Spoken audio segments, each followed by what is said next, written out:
everyone, Just Podcast TV is here. Please don't forget to like and subscribe and hit the bell icon to get notified on new contents. Wiley's name had been known in Reykjavik and throughout the underground back in the day. They called him the god of slaughter, who no one dared to provoke. There were still many legends about him. If Sean had known that Winston was Wiley's son, he would not have dared to antagonize him. Even the boss of Hecla Gate, whose lips had turned purple and swollen, looked shocked by the revelation. Sean continued to grovel on the hard ground. He sniveled and pawed at Wiley's foot. Wiley watched him quietly without saying a word. James slowly walked over in front of Sean, then looked at him and said, "It seems that you really want to have a taste of lava." No, he blubbered, clasping his hands. "Listen to me, let me explain. It's him, right? This guy, he forced me to do this." The Hecla Gate boss glared at Sean, growling. His mouth was too mangled for him to say much that made sense. James didn't believe a word. If Sean hadn't told his boss that they had obtained a piece of the red zircon, then none of this would have happened. He took a gun from Iron Tower Kareem's hand and jabbed the muzzle into Sean's mouth. After cocking the gun, he grinned and said, "It's a pity that there's no magma here, so I can only treat you to a taste of a bullet instead." Sean's face was wet with tears and his eyes pleaded with James as he whimpered. His body trembled and he pissed his pants. Damn, this is too cowardly. James suddenly put away his gun and rubbed his nose twice. He grinned again and said, "Trash like you is not even worth me killing." Seeing that James wouldn't kill him, Sean immediately deflated like a punctured ball. His whole body went limp and he fell to the ground. Then he groveled to James. "That's right, I am a piece of trash, I'm not worthy." James just shook his head. Since Sean was so afraid of death, why did he not think that he would one day have to stare it down when he bullied others, beat them, and abducted them? While James couldn't be bothered with the likes of Sean, that did not mean that Winston would let him go. Winston raised his gun and cocked it, aiming at Sean's head. Sam's hand finally gripped Winston's arm, making him lower the gun. Winston looked at Sam. "What are you doing?" Sam smiled sadly at Winston and said, "Winston, you are still young and you have a long life ahead of you. So leave this kind of dirty work to us old fellows." Iron Tower nodded at Winston, motioning him to follow James. Winston understood, so he backed off.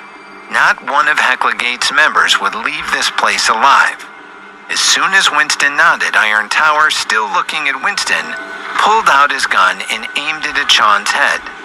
Before Sean could react, the report knocked him to the ground, dead.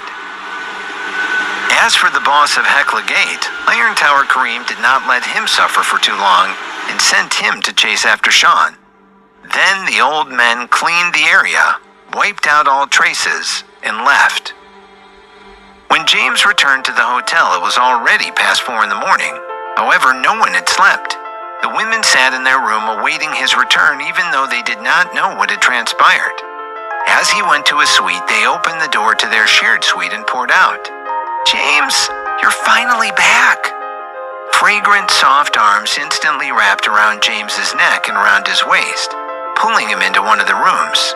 The door clicked as they pushed him onto the bed.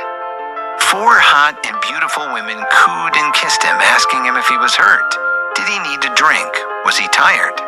The different scents of their bodies instantly made James's heart itch. He was tired, but they thrilled his blood. Sitting on the bed, James looked at them and asked, "Hey, lovely ladies, why aren't you sleeping at this late hour?" At this moment, Vanessa whispered into James's ear, "James, if you hadn't come back, how could I possibly sleep here?" "That's right," Katie softly murmured into his other ear. "Without you by our side, we would be too lonely." Krista and Cindy squeezed James's thigh at the same time. That thrilling feeling instantly made him feel a little intoxicated. How could he escape this? He immediately wanted to break free before things got out of hand, but Vanessa pressed against his side. Then she grinned and said, "James, who do you want to sleep with tonight?" James was speechless, unable to think straight with Vanessa peering at him.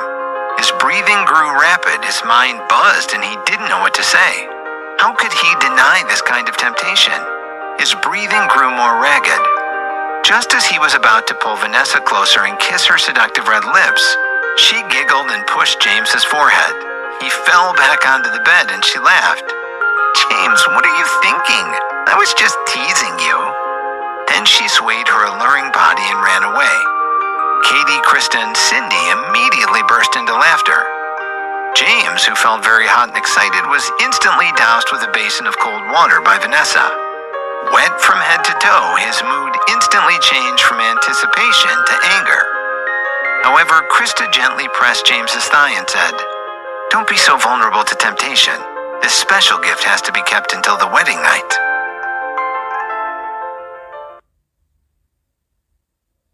Seeing James's expression change, Cindy quickly added, "But James, you can sleep with all of us." This time, James's expression relaxed. He thought, "I'm too tired anyways, and being able to hug such giving women and sleep next to them is also a very good thing." And so, surrounded by 4 beautiful women, they fell asleep, just like that. After such a tense night, he felt especially happy to have people who cared so much for him. The night passed peacefully, and when he woke up, it was already past 9 in the morning. Looking at the 4 lovely faces still asleep, James felt that after coming to Iceland, he had not spent any time with them. They needed to experience the scenery and the culture, so he quietly got up and returned to his room. After showering, James called room service for breakfast, and then returned to the women's room to watch the beauties sleeping sweetly. At the knock, James peered through the peephole, then opened the door. A staff person wheeled in a sumptuous breakfast. Once the server had left, James shouted, "Hey, you lazy bums, get up! It's morning already." The women woke, yawning and stretching, but once they smelled the food, they quickly got up. They smiled at James when they saw the spread that he had ordered. James personally handed the dishes to each of them and even spooned up mouthfuls of bacon, eggs, and fruit, feeding each one morsels. After breakfast, the women got dressed and James guided them to the lobby to arrange for a day of sightseeing in Iceland. Just as they walked out through the hotel's large glass doors, James and the women discovered the world had been blanketed in white. Trees looked enchanting, wrapped in silvery white. Katie looked outside smiling. "Wow, it's snowing." Vanessa was the first to rush out. She stood in the snow at the entrance of the hotel and used her hands to catch the falling snowflakes. "My God, this is so beautiful." Katie and Cindy joined her. Only Krista became quieter. She stood close to James and watched the 3 other women walk around and play in the snow. She smiled like a big sister. James put his arm around Krista's waist and asked, "Why aren't you joining?" "Oh, my hometown is in Vermont, so I saw a lot of snow when I was younger. Sometimes when we woke up in the morning, the snow would block the door and you wouldn't be able to open it." James nodded and replied, "Oh, really? That's definitely a lot of snow." He hadn't known that Krista was from a northern state. After the women had thrown a few snowballs, James had the car brought around. Once they were all buckled in, Cindy connected her phone and played some songs. Everyone started to sing along. They were having a great time. As James drove, humming along, he remembered his high school days. At that time, he wanted to get into a good university and study hard. After all, he had been a small-town kid who had nothing. His biggest wish then was to buy a big car when he had money. Then he would drive with his girl to see the world. However, after graduating from university, the cruel reality of working in New York for 3 years and earning money but not even being able to buy a new bed, let alone a car, made him bury his. He never dared to think that such a day would actually arrive, so he suddenly felt that everything was so surreal. Now not only had his dream come true, but he even had 4 beautiful women who traveled with him, making him the happiest person in the world. These thoughts actually moved him to tears. Cindy, who was sitting in the front passenger seat, looked over at James. "James, why are you crying?" Only then did he realize that he had lost control. He quickly wiped his tears. Then he looked at Cindy and said, "I just felt that all of you were so perfect and unreal. I was afraid that this was just a dream, and when I awoke, you'd be nothing but bubbles." They burst into laughter at this, exclaiming, "Oh, James, you're such a romantic." Then Cindy kissed him on the cheek. "James, I hope you felt that kiss. This is not a dream. We are all real." James shook his head. Nope, I couldn't feel it. Why don't you try again? Cindy turned her head away and said, James, you are so bad. You want to take advantage of the situation. He grinned. Aw, Cindy, didn't you say that if men are not bad, women won't love them? If I am not bad, why would you fall in love with me? As soon as he finished saying this, they glared at him. You would dare! James looked at the four women as if they had suddenly turned into ferocious tigers. He begged for mercy. Please, spare me. I was just saying what I heard. Of course I wouldn't dare to be bad. Vanessa looked away and said, that's more like it. At least you know what's good for you. In a short time, they arrived at their first attraction, the Grada Island Lighthouse. Although this lighthouse natural protection area was not far from the capital, it was unusually quiet, and the scenery was very charming. There were many birds living nearby, including simple, sweet-looking and popular puffins. And the most amazing thing was that when the tide rose, the stone road between the lighthouse and the island was submerged. The teal water of the sea surrounded the white stone tower. Then they went to Vide Island for its panoramic view, the modern Hallgrímskirkja Church, the Perlin Planetarium, and other sights. Their day was full of beauty and joy. When they returned to the hotel, Reykjavik was blanketed in calm by the snow. It was as if nothing had happened. Of course, this was what James wanted to see the most. He wanted to avoid any more trouble and just check into these places. After all, he was here to travel the world, not to solve conflicts. It could be said that this was the most peaceful time for James, spending days exploring Iceland with four ladies. They went to the glacial-fed Golden Waterfall in the Blue Lagoon hot spring. It truly left James with the most beautiful memories of his life. The Golden Waterfall was 10 kilometers north of the Stroker Geyser, about 125 kilometers away from Reykjavik. Due to the unique land formation of Iceland, there were many waterfalls. However, this was the favored waterfall of all the local people and also one of the most famous waterfalls in Europe. The Golden Waterfall's majestic waters flowed rapidly into the canyon. The drop was more than 50 meters and it made a deafening noise. Under sunlight and steam, the golden water droplets were everywhere. A bright rainbow was faintly visible, and it was as if the entire waterfall was made of gold, which was how it received its name. The scene was extremely beautiful, like a paradise, and tourists forgot to leave. When James arrived with his friends and they saw golden water, their mouths dropped open. The beauty of nature stunned them. It seemed like nature had left behind so many masterpieces on this piece of land. James thought back to his early poverty and the wealth of so many large waterfalls on the mainland. At that time, he had only complained about this shitty life every day. He worked hard, yet in the end, even his girlfriend ran away and he lost everything. Now James had to thank Natalie for breaking up with him. If it were not for her doing so at that time, perhaps this beautiful global check-in system would not have found him. Everything was fate. Even though he had a surplus of money, his past painful experience cautioned him against wasting too much money. James looked at the waterfall and his thoughts drifted far away. The sun magically revealed half of a smiling face behind the clouds. Under the sunlight, several rainbows appeared above the waterfall. James, look! Rainbows! What beautiful rainbows! Cindy touched his shoulder. That's right, that's right! There's more than one rainbow! Vanessa clapped her hands, laughing. Krista began counting the rainbows. 1, 2, 3. Oh my God, there are actually 9. Katie turned in wonder to her friends. James's thought drifted further and further away. For a moment, he did not hear the conversation between the women. Krista realized that James, who was clasping her shoulder, seemed to be somewhere else. She squeezed James's waist and asked quietly, James, what's wrong? What are you thinking about? James refocused on Krista's melodious voice, and only then did he clear his head of old memories.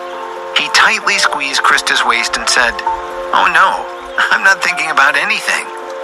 She smiled and didn't say a word. There must be something on his mind, but if he didn't want to talk about it, then she wouldn't pry. She pressed her body closer to James. James heard the girls counting rainbows. He grinned and said, "9 is good. The rainbows will bless us with living a long time." They smiled and gave James a group hug. Some of the other tourists looked at him with envy. Then the women took pictures and posted them on their live chat accounts. Different from previous times, James became very attentive today and even took the initiative to take pictures. He wanted to commemorate his time with them. James only wanted to have some amazing memories. There was no chance to relive his past.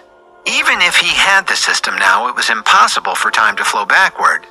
The most important thing right now was to live in the moment. After the Golden Waterfall check-in ended, they drove to the Blue Lagoon hot spring. This was the largest hot spring in Iceland. If they set out from Reykjavik, they would arrive in about an hour. There were tourists from all over the world. There were even some people who had driven out to Blue Lagoon between their flights. The formation of Blue Lagoon was very special.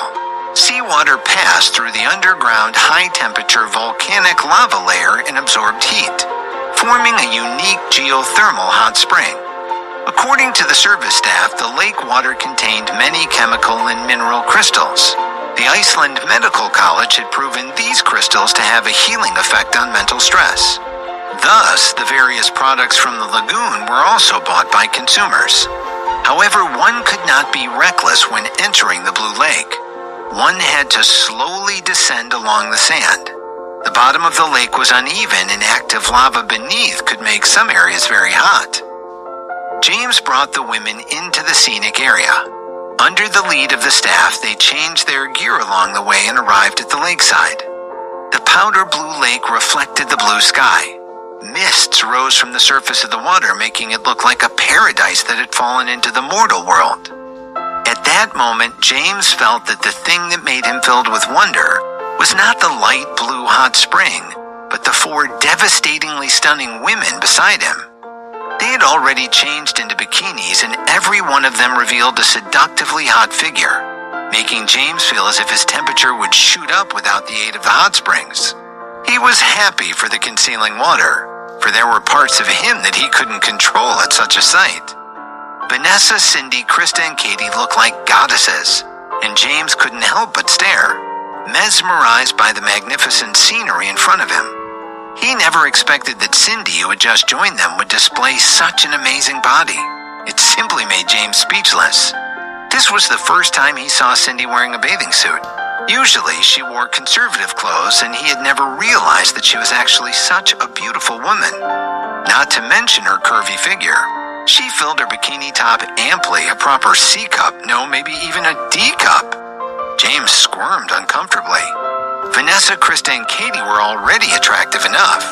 He did not dare to imagine how he fell asleep in the pile of women that night. It looked like he really was a gentleman who could sit still and not be disturbed by the sensual beauties that surrounded him. He hoped.